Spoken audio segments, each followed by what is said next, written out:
December 1944, a Red Cross medical tent just outside Bastogne, Belgium. Captain Donald Miller walks inside to check the morning supply count. He stops. Sitting on a wooden crate of medical bandages is a German paratrooper. The man's uniform is spotless. His boots are polished. An Iron Cross medal gleams on his chest. He's leaning back with his hands behind his head, completely relaxed. He's eating American peaches straight from the can. 3 feet away, Sergeant William Hayes stands frozen. He's holding a trench knife. His hand is shaking. The blade is pointed at the German's throat.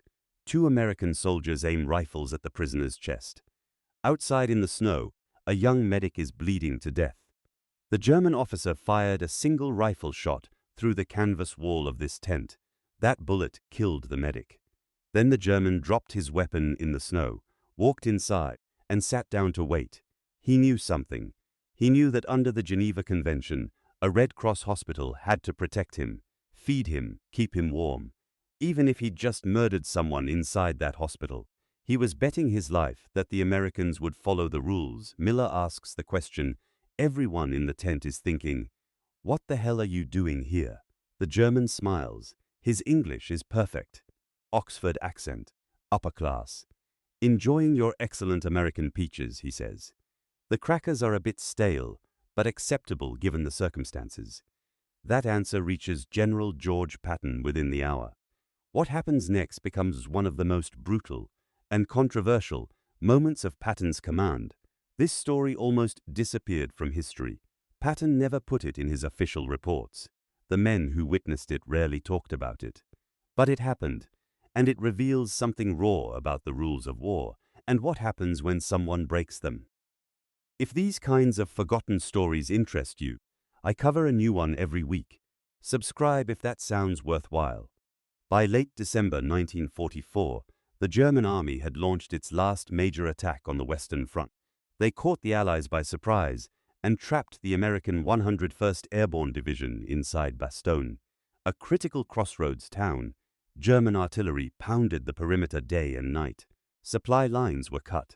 The field hospitals ran out of plasma, bandages, and anesthesia. Medics performed amputations on wooden crates, while mortar shells exploded outside the canvas walls. The Geneva Convention had clear rules. Any tent or building marked with a red cross was neutral territory, off limits. Both sides had mostly honored this agreement for years, but as the German advance stalled and casualties mounted, some units started bending the rules, then breaking them. Medical tents offered good cover and clear sight lines. Some German officers started using them as observation posts. Or worse, when Allied commanders discovered these violations, most filed paperwork and moved their aid stations further back from the front lines. They treated it as bureaucracy, a technicality to be reported up the chain. That approach ended at Bastogne. Sergeant William "Doc" Hayes is 31 years old. He's from a coal mining town in West Virginia. Before the war, he patched up broken bones and cuts in the deep mine tunnels. He traded his pickaxe for a medic's bag and jumped into Normandy with the 101st. He survived that. He survived Holland.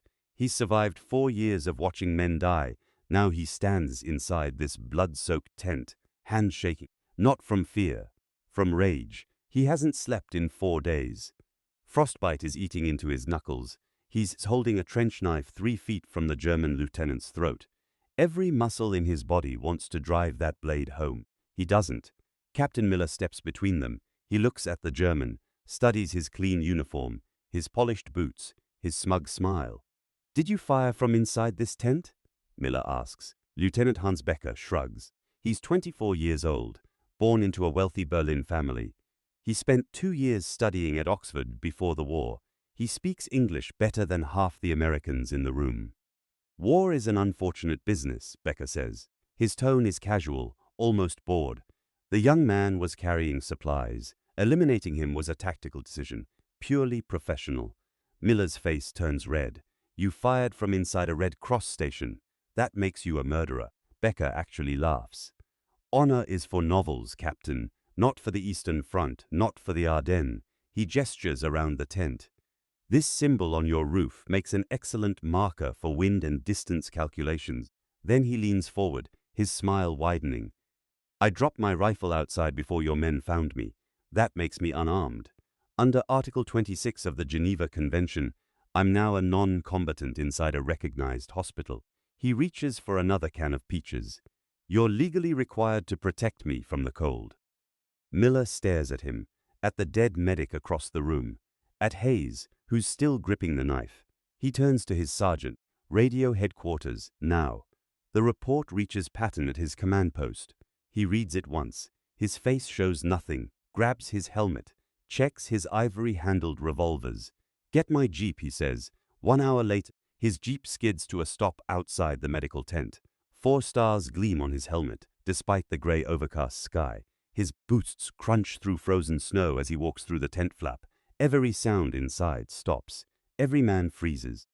Patton looks around slowly, studies the wounded men on the cots, the blood on the canvas floor. The German lieutenant sitting on the supply crate, still eating. He walks over and stands directly above the prisoner. His voice is quiet, dangerously quiet, but it carries to every corner of the tent. Do you know where you're standing? Becker nods, still relaxed, still confident. An American field hospital. I'm a non-combatant under international protection. Did you carry a weapon into this perimeter? I discarded it outside before surrendering. That makes me unarmed under the Geneva Convention. Did you fire on the medic who's currently on that operating table? Becker smiles. I performed my duty as a soldier of the Reich, and now your rules force you to protect me from the elements. Patton says nothing for a long moment, just stares at him. Then he speaks.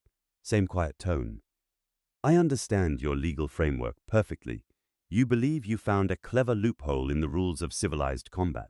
You think the Red Cross, painted on that canvas roof, is a shield to hide your cowardice. He steps closer. International law was written to protect brave men who face each other honestly on the battlefield. It was never meant to provide safe haven for murderers who use hospitals as hunting blinds. You sit here warm, eating stolen rations, while an American aidman fights for his life because of your cold-blooded ambush. The German army has spent years ignoring treaties whenever it suited you. But your officers always run to legal textbooks the moment you're caught. If you want to renounce the responsibilities of a true soldier by hiding among the wounded, you'll no longer receive the privileges of one. Patton gives him 2 options. Stand up right now and face a military tribunal for war crimes, or step outside and let the elements judge you. He looks at his watch. You have 5 seconds to choose. Becker's smile finally fades. His face goes pale. He realizes the American general isn't bluffing. Patton doesn't wait for an answer. He turns to the 2 guards. His commands are sharp, precise. Strip him. They tear off Becker's insulated winter parka, pull away his lined gloves, force off his thick sheepskin boots. Within moments, the German lieutenant stands in nothing but thin wool undergarments and threadbare socks. The temperature outside is well below freezing. A blizzard is moving in. Becker starts to shiver. Hard, the guards grab his shoulders and march him through the tent flap, past the perimeter defenses, out onto a snow-covered logging trail that leads into the dense pine forest. Patton walks to the edge of camp, calls out to the retreating figure. If you survive and make it back to the German lines, you're welcome to file a formal complaint about American hospitality. The soldiers watch the German paratrooper disappear into the white wilderness. Hayes stands at the tent entrance, still holding his... He watches until Becker is just a dark shape in the snow. Then nothing. He slides the knife back into its sheet sergeant, William Dock. Hayes made it home to West Virginia after Germany surrendered. He went back into the coal mines, used his wartime medical knowledge to build safety protocols that protected generations of young miners. He lived quietly, rarely talked about Bastogne. When people asked about the war, he changed the subject. He died in his sleep in 1978. He was 65 years old. They buried him with his trench knife, the same one he held that frozen morning, the same one he chose not to use. Lieutenant Hans Becker somehow survived the sub-zero temperatures. He crawled back to a German patrol 3 days after Patton released him. Spent the rest of the war in a military hospital, recovering from severe frostbite. The doctors amputated his lower right leg, After the Allied victory, he returned to a destroyed Berlin, worked as a low-level clerk in a municipal office until his death in 1991. He stayed bitter until the end, spent decades writing letters to international legal organizations, complaining about the violation of his rights. He never expressed regret for killing the American medic.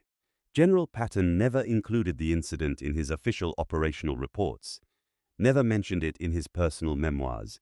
He viewed it as simple battlefield discipline, not a historic event.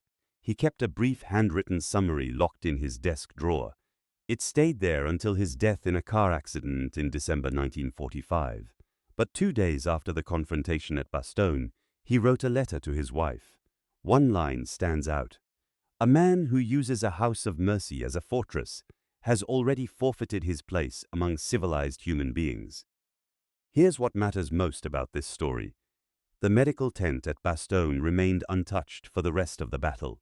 No more shots fired from inside hospitals. No more violations of the Red Cross symbol.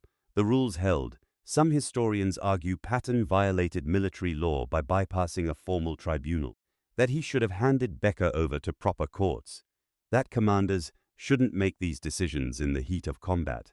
Others defend his action as necessary. Swift, a message that restored order and maintained the boundaries of human decency during chaos. What's certain is this. Sergeant Hayes held a knife 3 feet from a man's throat and chose restraint. Patton made a decision in minutes that military ethicists still debate decades later. And somewhere in the frozen Ardennes forest, a German lieutenant learned that legal technicalities don't replace honor. The young American medic who was shot that morning, his name was Private First Class Robert Chen. He was 19 years old, from San Francisco. He died on the operating table while Becker sat eating peaches. That's who this story is really about. If you think stories like this, the ones history almost forgot, the ones that show the real cost and the real choices, deserve to be remembered, I dig into a new one every week. Leave your thoughts in the comments. I read all of them. This is Obscure WWII Chronicles. Until next time.